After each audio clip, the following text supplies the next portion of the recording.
the road again. I can't wait to get on the road again. Picking up bees with my son. So, whose place are we heading to? Wild Bill Hickok, the bee man. He smokes cigarettes and talks hardcore. And he's caught these bloody wild swarms for me down here in the city. So I don't know how they're going to go, but they're only $80 instead of 150. So they might be cool, they might be shit. So we'll find out. $640 worth of risk.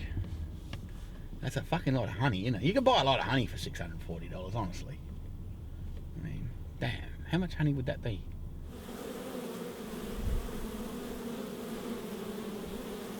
Put this here to show you what I do and what I use. Metho. Yep, these are starting off. Right. Yeah, a smoke, I only use a small one, you don't need a big one. Yep. Right. Pine needles. You'll they find go. them anywhere, Yeah, wherever there's pine trees. Yep. Right. So, real charge. So what I do is, I'll get out of here so I don't get any nice clean shit. This is the easiest and best way, and the smoke's not too bad. If you're using hessian, it's not good shit. But you can use cow shit and horse shit, but that's not good. I don't like the smell of it. The thing is, you've got to get it going, you've got to get a good smoker. So I plonk a swarm in there, right, hanging off a tree, whatever it might be, or in and I plonk the swarm in there. Yep. As soon as it goes in there, the majority of them, and then I put a lid on it. Bees are in, and then I turn it upside down. The bees will always hang from the top. Yes, of course. Yeah, So when I get back here, right, and I go to one of your hives, I lift that up nice and gently, right, so there's a few down the bottom there, and I put it on there, I put it over the top of your frames, and I go, and then they drop down on the top of the frames, right? Yep. As soon as I've done that, I've got a screen in your hive, that's your hive with your frames in it, right, and all your frames in there. As soon as I drop them in, I just put that on, that's wider, like that. Yep. Right, now don't forget that's sitting on your frames.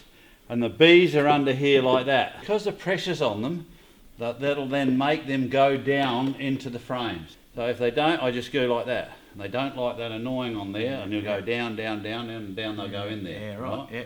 That drives them down into there, right? And once they're down in there, and then I'll just pull that off, and then I've done all your boxes, I'll put this on the top, right, which is around about that perimeter there. Right, so I pull that off, put that on the top, put the lid on, and down they go. Now the idea, I told you the idea of that is because bees will always start from the top and build down. Yep.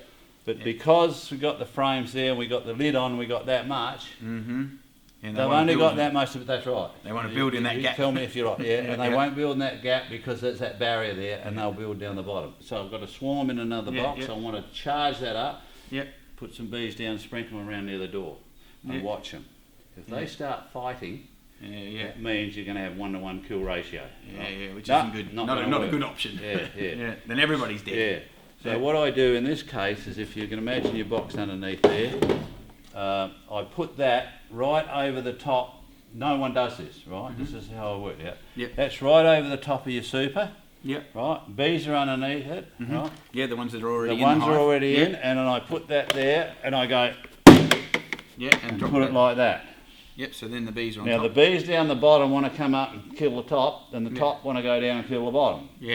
But because I leave that on there for probably minimum 6 hours, the smell is then going through the hive. So then they and then I do that, and all I do then is I just get that, that's okay. I just pull that out like that, so that exposes your frames underneath.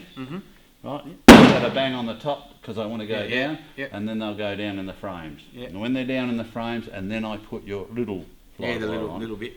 Put the lid on, job done. So what happens with the two different queens? Just let them sort it out. The strongest wins and kills the other one or something.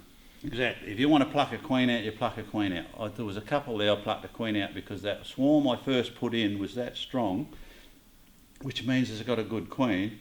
I'm putting another one in the top. So when I bang that and I take it off and I have a look, and there's a whole shit of bees there's the queen. I just grab the queen, flick her head off, gone. Because the one down the bottom was pretty strong. It's the good one. But maybe. Well, when they're swarming, they're if I don't, I can't find the queen, that's pulled off. Well, then let them go out and have a fight. The strongest will survive.